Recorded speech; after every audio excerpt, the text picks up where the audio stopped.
So we are back here.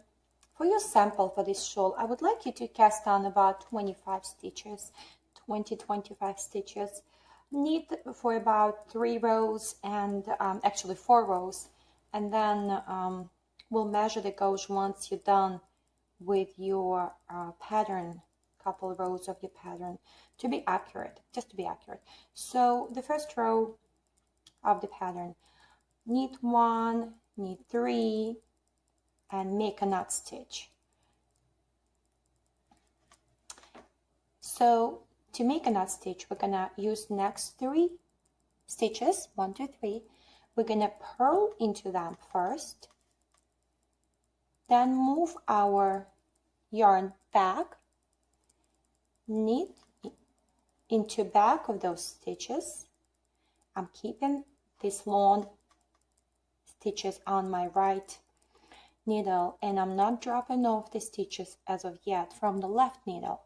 Then knit the same yarn front to the front of the work and purl into those 3 stitches again. So it's a little tough to do, so keep your gauge on the previous row as loose as possible. And I also am going to show you a little bit of a trick, what I do on the following row to make it easier to make this stitch. So this is how we made the knot stitch. We made 3 out of 3, purl, knit, purl into same 3 stitches.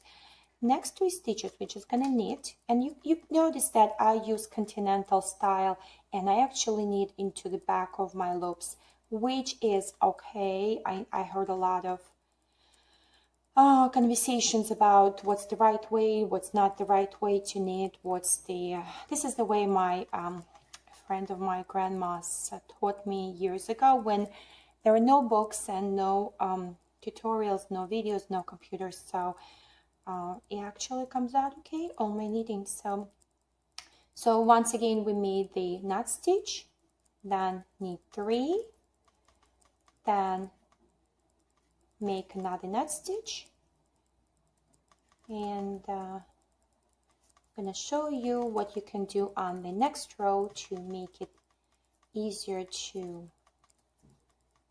I actually purl my last stitch. You saw that? I purl my last stitch. What I'm going to do, I'm going to... I slipped it. I just slipped. If you saw how I did that. I slipped it.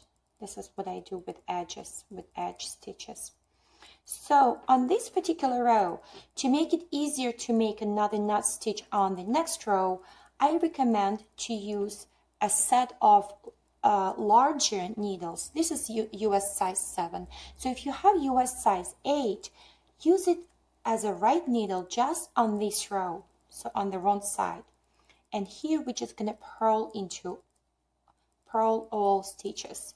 I'm a pretty loose knitter. I'm not too tight of a knitter, but if you are a tight knitter, I'd strongly recommend to go up a size just for these wrong side stitches and using only the right needle as the next size. The left needle will stay the same. And what you can do on the following row, you go back to the normal size. I hope this makes sense what I'm saying, but it does help a lot. And I don't know how I didn't think of that before. I have a couple of the patterns where it's hard to knit into certain stitches, like when I do purl 4 or knit 4 together, something like that. So the next row, we're going to move this knot stitch to the next 3 stitches. So you saw how before we had knit 3. Now we're going to make a knot stitch out of these 3 stitches. So again, purl 3, knit 3, purl 3. And it is important, by the way, to make sure that you purl 3, then you knit 3, then purl 3 versus knit, purl, knit. It actually comes out differently. So next we're going to knit these 3, and we're going to do that again. Purl, you see how I picked up 3 stitches together, purled, move the yarn, knit, move the yarn, purl. And to my Russian friend, I wanted to say a couple words in Russian, just hello. Здравствуйте все. Если какие-то вопросы, говорите по-русски, пишите по-русски. I can speak both languages, so if someone understands or can relate to me in Russian, I just said feel free to reach out and ask me any questions in either language.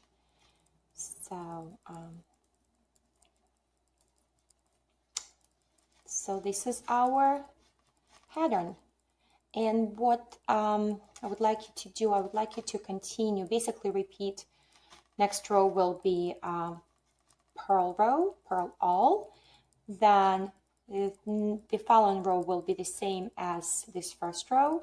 So it's basically the pattern of 4 rows, 6 stitches and 4 rows. I would like you to continue and then measure your gauge, calculating how many rows and how many stitches you have. And thank you so much for watching. Again, this is Myla's Knit Corner, Myla Vayner from Myla's Knit Corner. This is my Brightly Shawl, and this is the beautiful yarn I'm working with. And I am actually thinking about making a cutesy little flower for one of my girls, to so it comes together with the shawl and maybe have like a little headband or a brooch. So thank you. Have a great day. Bye-bye. Hi, everyone. I'm going to show you a couple things on Brightly Shawl. This is Myla's Knit Corner, Myla Vayner, Myla with Y. Hello, everyone. I finally found a way how to get my camera in the right position and do everything myself, not to depend on anyone. So this is the Brightly Shawl. You can see edging from the right side, and this is the edging from the wrong side. You could see that I'm still not done with my ends, not weaved in, and it's not blocked yet, so you can kind of see. The yarn is by wonderful Pandia's Jewels, wonderful Julia from Pandia's Jewels. It is actually sparkling. I don't know if you can see it on camera, but it is sparkles when outside. You can see the sparkles. It's so beautiful. So I'm getting a little sad now because I'm almost done with the smallest size that I'm needing for my girls. And there was a little bit of a surprise at the end, so I'm not going to show you as of yet. But I did want to show you how to create this stitch called knot stitch. It's very simple, and I'll refer you to another video how to make the edging this way, and not the edging, the beginning, the cast on and increases. It's only a couple of rows of stitches where you have to pay attention. After that, it goes pretty smoothly. Okay, talk to you soon. To the next chapter. Bye bye.